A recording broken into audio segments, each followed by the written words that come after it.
What up? It's your boy Meme God coming to you live. We all know why we're here. We're for the midseason power ranking, so I'm just gonna hop right into it and get after it. So coming in at last, of course, we got Spleege. Didn't have a very strong showing in his draft, and it's really not paying off for him here, especially with Jimmy G going down. Least amount of points for so far. He got a win, which puts him ahead of Magyar in those standings, but unfortunately, I just don't see Pat pulling anything else out this year. Next up, we got, of course, 0-5 Magyar. His season's been going downhill. He's been trading players. He's getting angry about his trades, taking personal shot at friends. I just don't see him bouncing back anytime soon, but at least he'll finish ahead of Pat. After that, we got Russ. He's the other participant in the toilet bowl this week against Magyar.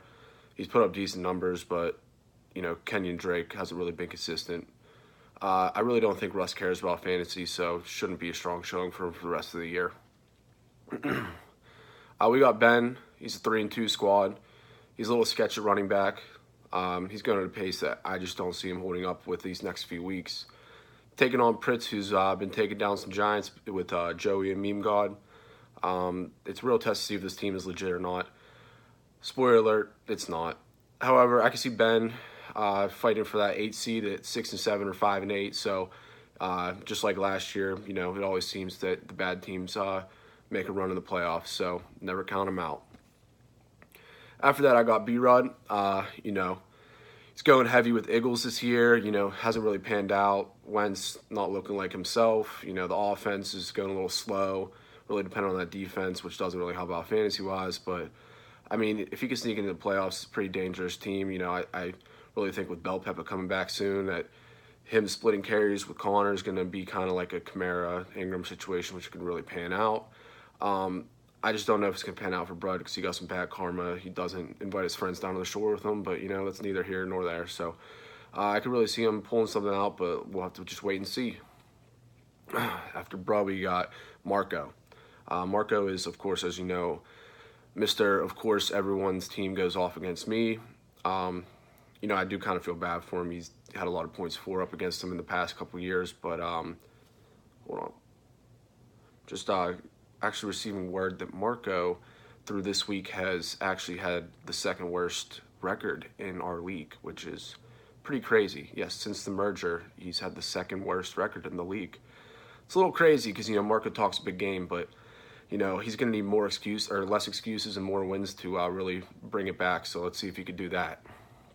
Then we got Moss. He's going to be sitting at 4-2 after this week. He plays Team Patty. He's probably going to steamroll over him. Moss is looking all right, but only 3 running backs rostered. It's a little risky, kind of like crossing Atherton, not in the crosswalk at rush hour. But, Moss, I think he can put something together, and, he's up there at State College. I just really hope that he stays safe and can finish out this year.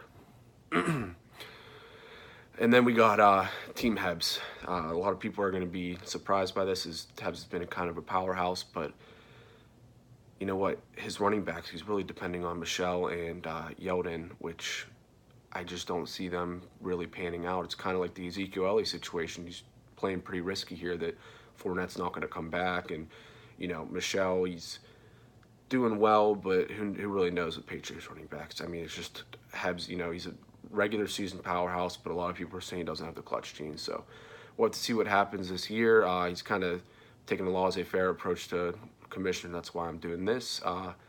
But we'll just have to see. He's kind of, snaked his way with the draft because he's the only one that speaks Magyar and, was able to get Antonio Brown. So we'll see what happens, but he does have his first round pick benched right now, which is not a good look, but we'll have to see what Hebs is going to pull out here.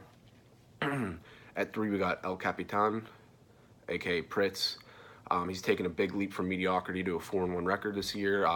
Like I said, he took down 2 Giants and, Team Joey and Meme God. I think it's after leaving the wife and kids behind to, go get a pack of smokes. He's had a clear mind and has been able to make a deep, he could be destined for a deep run this year in the playoffs. We'll see if Old Man Brady can hold up to the end of the season, which could really decide Pritz's fate. All right, number 2, we got Joey. This guy's a competitor. Like I said, he's one of the Giants. He's had a really good year.